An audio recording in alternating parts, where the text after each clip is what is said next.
Hey guys, English Dave here, and I'm bringing you the Entertain Lynx spoiler-free review for Atomic Blonde. Like most film fans who love action movies, I've of course seen and enjoyed the John Wick films, so when I heard that one of the co-directors of John Wick was working with Charlize Theron and adapting the graphic novel The Coldest City, I was already on board.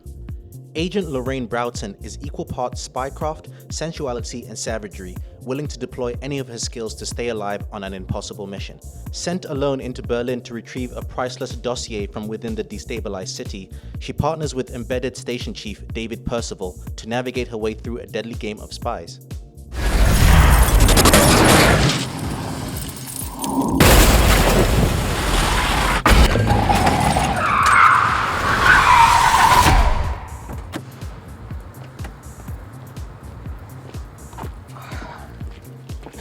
Welcome to Berlin. One of the interesting things about the film is when and where it all happens. Setting the film in Germany during the 90s, just before the fall of the Berlin Wall, instantly gives the movie a different feel from what we've seen from recent spy films. Director David Leitch immediately lets you know that this film is gritty, hard and rough, and in those aspects it excels. Charlize is no stranger to action, and here she shines as you'd expect. She hits hard, she hits fast, and she fights smart and with purpose.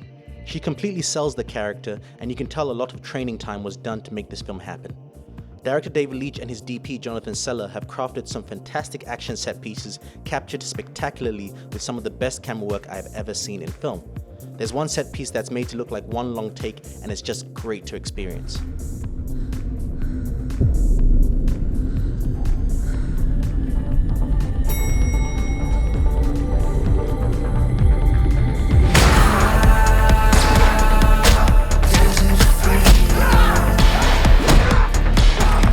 I think I fucking love you.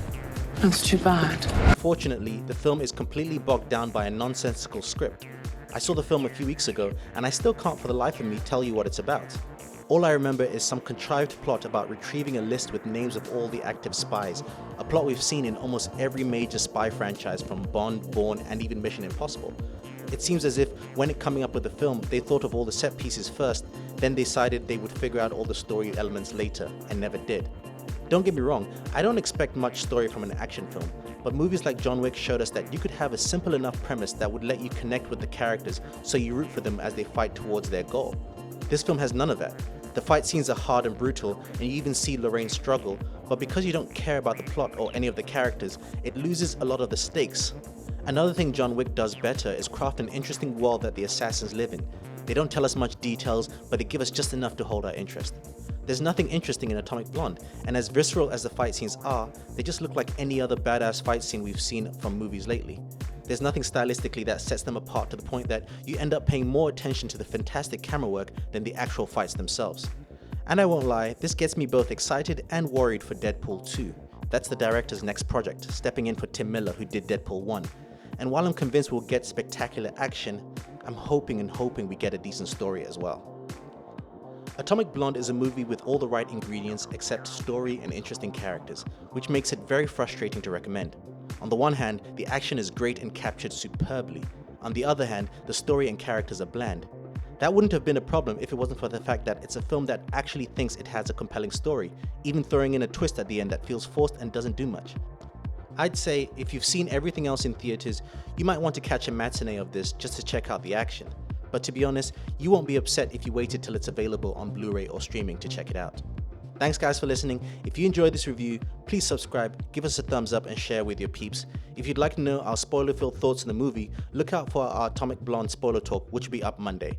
There the team and I will discuss our in-depth views on the film.